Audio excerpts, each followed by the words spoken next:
So welcome to another video students. कल हमने जो नवोदय का 29 अप्रैल को पेपर होके गया है उसके कुछ फर्स्ट 5 क्वेश्चन सॉल्व किए थे अरिथमेटिक सेक्शन के। और जो लास्ट वाला क्वेश्चन था कल के वीडियो का, उस क्वेश्चन में हमने कॉस्ट प्राइस ढूंढा था जो कि आया था 1200। उन्होंने हमें पूछा था सेलिंग प्राइस, राइट। आज हमने इस पर गौर किया।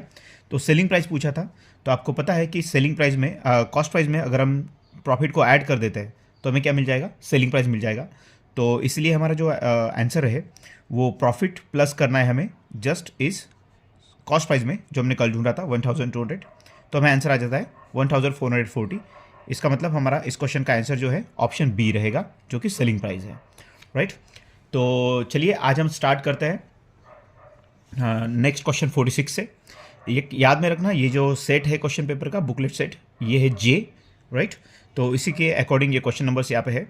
अगर कोई अलग आपका बुकलेट का सेट है तो आपके अकॉर्डिंग मतलब क्वेश्चन सिर्फ शफल हुए हैं, क्वेश्चन सेम ही होते हैं। तो देखते हैं क्वेश्चन नंबर 46। क्वेश्चन में क्या दिया है, a 1250 metre long train covers a distance of 1 kilometre in 2 minutes. देखो 1 किलोमीटर इन 2 मिनट्स मतलब कि 2 मिनट में वो जो ट्रेन है वो कुछ 1 किलोमीटर मतलब कि 1000 मीटर डिस्टेंस को कवर कर रही है, राइट, इन 2 मिनट्स। सी, फिर क्वेश्चन दिया है, अगर इतना लंबा ट्रेन है so it crosses another stationary train in 4 minutes, the length of a stationary train is. तो हमें स्टेशनरी ट्रेन पूछा है। तो क्वेश्चन बहुत इजी है बच्चों। देखो भी, मान लेते हैं हमारे पास ये हमारा पहला वाला ट्रेन है, राइट, जिसका लेंथ कितना है 1250 उसका लेंथ है। फिर उस ट्रेन के आगे एक दूसरा वाला ट्रेन खड़ा है जिसका लेंथ हमें पता नहीं है, राइट। उसकी ही लेंथ हमें ढूंढनी है यहां पर। तो ये वाली जो ट्रेन है हमारी, ये क्या करती है 2 मिनट में 1000 मीटर। अब उन्होंने पूछा है कि, उन्होंने बोला है कि ये जो ट्रेन है हमारी, ये क्रॉस कर रही है उस स्टेशनरी ट्रेन को 4 मिनट्स में।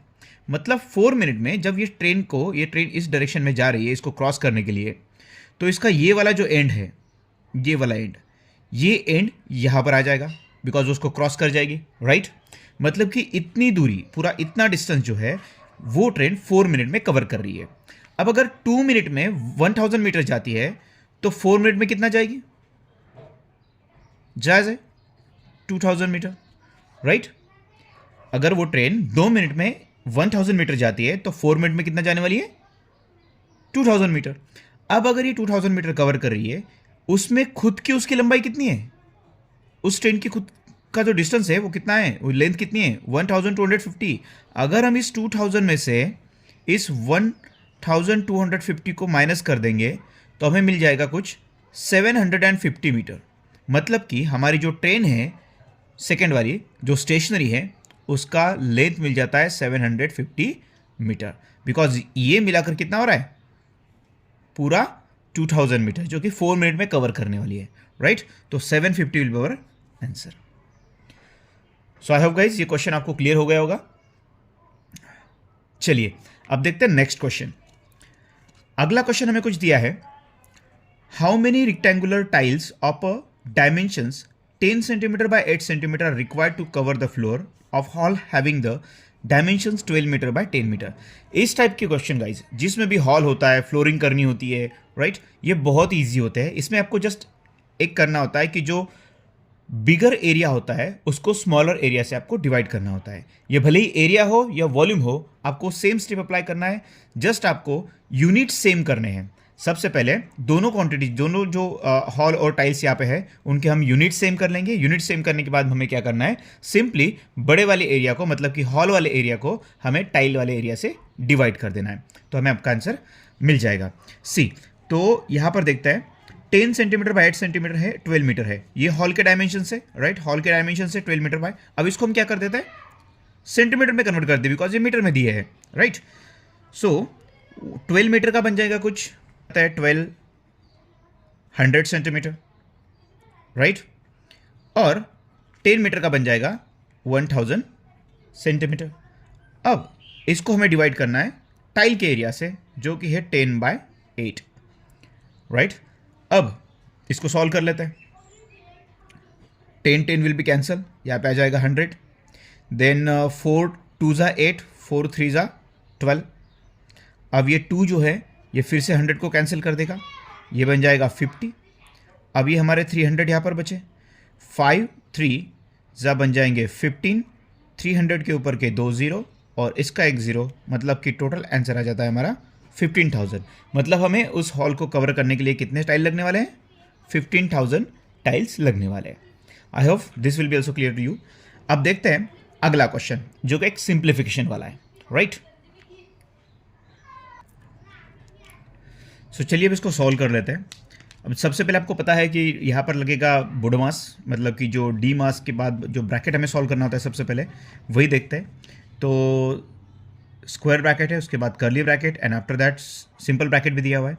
तो सबसे पहले सिंपल ब्रैकेट को सॉल्व करना पड़ेगा। सो यहाँ पर भी मल्टीप्लिकेशन पहले होगा अकॉर्डिंग टू डी मास, तो यहाँ पे आएगा 30। अब यहाँ पे देखो, यहाँ पे हो जाता है हमारा 30, माइनस में से 50 में से माइनस करना है, तो यहाँ पर ये पूरा ब्रैकेट का आंसर आ जाता है हमारा 20, राइट। ये 20 आने के बाद 100 में से माइनस करना है, मतलब इस कर्ली ब्रैकेट का हमें आंसर आ जाता है टोटल 80, राइट। अब यहाँ पे है डिवीजन, राइट। 400 को 80 से डिवाइड करना पड़ेगा। तो सिंपल से आपको पता है कि 400 को जब 80 से डिवाइड करेंगे, सो 8 5 ज़ा 40 हो जाता है। सो 5 इसका आंसर आ जाएगा। अब हमारे पास बचा है सिर्फ ये वाला 10 × 10 और प्लस 5, राइट। तो अब सबसे पहले होगा मल्टीप्लिकेशन, तो 10 10 ज़ा बन जाएगा 100, सो 100 और प्लस 5 बन जाएगा 105, मतलब हमारा आंसर आ जाता है ऑप्शन डी, राइट। चलिए अब देखते हैं अगला number, question number 49। A number with 4 और मोर digits is divisible by 8 if the. अब गाइज इसके लिए आपको पता होनी चाहिए डिविजिबिलिटी टेस्ट ऑफ 8। तो डिविजिबिलिटी टेस्ट ऑफ 8 ये है कि अगर कोई भी नंबर हम लेते हैं उसके लास्ट 3 डिजिट्स अगर 8 से डिविजिबल है तो फिर वो पूरा नंबर 8 से डिविजिबल हो जाता है। तो हमें यहाँ पर यही पहचानना था कि last 3 digits are divisible by 8, then the whole number is divisible by 8, इसलिए ऑप्शन डी हमारा आंसर रहेगा। सो गाइज आज के इस वीडियो में यही 5 क्वेश्चन हम करेंगे। नेक्स्ट वीडियो में अगले 5 क्वेश्चन हम करवाएंगे। अगर आपको वीडियो अच्छी लग रही है then please like and subscribe the channel.